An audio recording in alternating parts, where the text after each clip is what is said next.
আমরা এখন পরিদর্শন শুরু করেছি ঢাকা সহ দেশব্যাপী আমরা কিছু পর্যবেক্ষণের জন্য, কারণ আমরা বড় আকারে আগামী দিনগুলোতে PDP 5 প্রজেক্ট শুরু করতে যাচ্ছি। টিচার ট্রেনিং থেকে শুরু করে স্কুলের স্ট্রাকচার, কারিকুলাম সব কিছু নিয়ে বিশাল নতুন পদক্ষেপ আসছে। তো সেই নতুন পদক্ষেপগুলো আসবার আগে আমরা নিজেরাও সরজমিনে দেখতে চাই সব জায়গায় কি হচ্ছে, আসলে প্রয়োজনীয়তাগুলো কোথায়, আমরা আটকে আছি কোন জায়গাগুলোতে। সো সেখানে শিক্ষার্থীদেরকে দেখাটা প্রয়োজন, শিক্ষকদের সাথে বসে আলোচনা করাটা প্রয়োজন।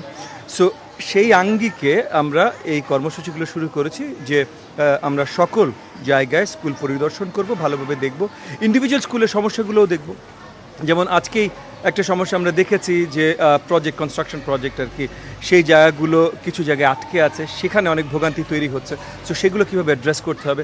সো প্রত্যেকটা প্রবলেমের সলিউশন যেন আমাদের নতুন যে বিশাল বিশাল প্রকল্প হচ্ছে, এবং আপনারা নিশ্চয়ই জানেন যে মাননীয় প্রধানমন্ত্রী জনাব তারেক রহমান প্রমিস করেছেন জাতির কাছে যে আমরা 3 গুণের বেশি, আমাদের 5 বছরের সরকারের 5 বছর মেয়াদে 3 গুণের বেশি শিক্ষা খাতে আমরা ব্যয় বৃদ্ধি করব। তো সেই ব্যয়টাও তো কার্যকরী হতে হবে। সো কোন জায়গাগুলোতে আমরা সবচেয়ে এফেক্টিভনেস নিয়ে আসতে পারি, সেগুলো নিজেরাও একটু ভালোভাবে ইনসাইটফুল একটা জায়গায় আসার জন্য এই আপনার সব জায়গাগুলোতে যাওয়া।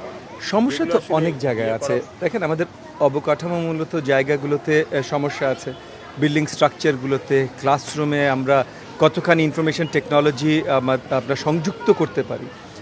ইভেন সিম্পল জিনিস যে আমাদের ওই ওয়াশরুমগুলোর কী অবস্থা। সো এক একটা স্কুল এক এক রকম অবস্থা এইগুলো। এবং আরেকটা জিনিস আমরা দেখেছি যে স্পেশালি আমরা প্রাথমিক বিদ্যালয়ের জায়গা থেকে আমরা মেট্রোগুলোতে তাদেরকে গুরুত্ব আরেকটু কম দিয়ে থাকি, যেখানে স্টুডেন্টের চাপ, স্টুডেন্টের প্রয়োজন, গার্ডিয়ানদের প্রয়োজন মেট্রোগুলোতে আরও বেশি।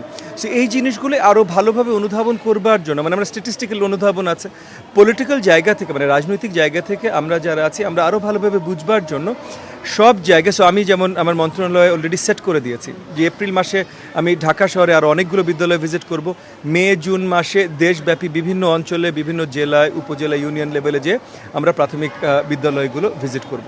সো এগুলো কারণ জুন জুলাই থেকে নতুন প্রজেক্টগুলো আমরা শুরু করবো। সো সেখানে যেন এই ইনসাইটগুলো আমরা অন্তর্ভুক্তি করতে পারি, সেই কারণ।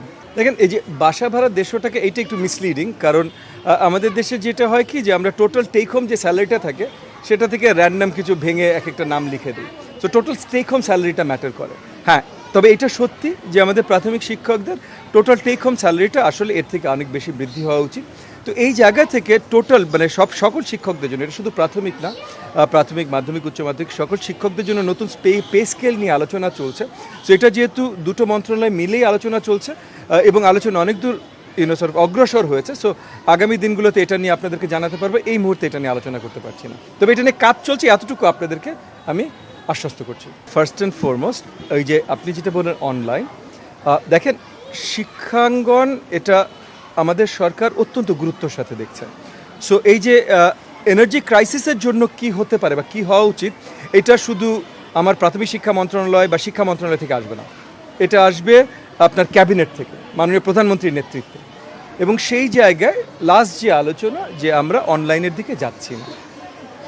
সো এগেন, এবং মাননীয় শিক্ষামন্ত্রী যেটা বলেছেন সেটা মানে শিক্ষা মন্ত্রণালয় কী কী চিন্তা করছে সেগুলো শেয়ার করেছেন, এটা সিদ্ধান্ত না, কী কী চিন্তা করছেন। সো সেই চিন্তার ভিত্তিতে সিদ্ধান্ত আসবে ক্যাবিনেট থেকে মাননীয় প্রধানমন্ত্রীর নেতৃত্বে। এবং সেখানে আমি আপনাদেরকে এখন জানাতে পারি যে অনলাইন বড়োভাবে সেখানে আমরা চিন্তা করছি, মানে ক্যাবিনেটের কথা বলছি, শুধু আমার মন্ত্রণালয় বা শিক্ষা মন্ত্রণালয়ের কথা বলছি না, ক্যাবিনেটে অনলাইন বড়োভাবে চিন্তা হচ্ছে না। হামটা অবভিয়াসলি ইনফ্যান্টদেরই সবচেয়ে বেশি এফেক্ট করে এবং 5-7 বছর পর্যন্ত এটার এফেক্ট সবচেয়ে বেশি। সো আমাদের প্রাথমিকের প্রথম 2-3 বছরে এটার একটা এফেক্ট আছে। তো প্রথমত আরও ছোটো বাচ্চাদের উপরে বেশি এফেক্ট করে।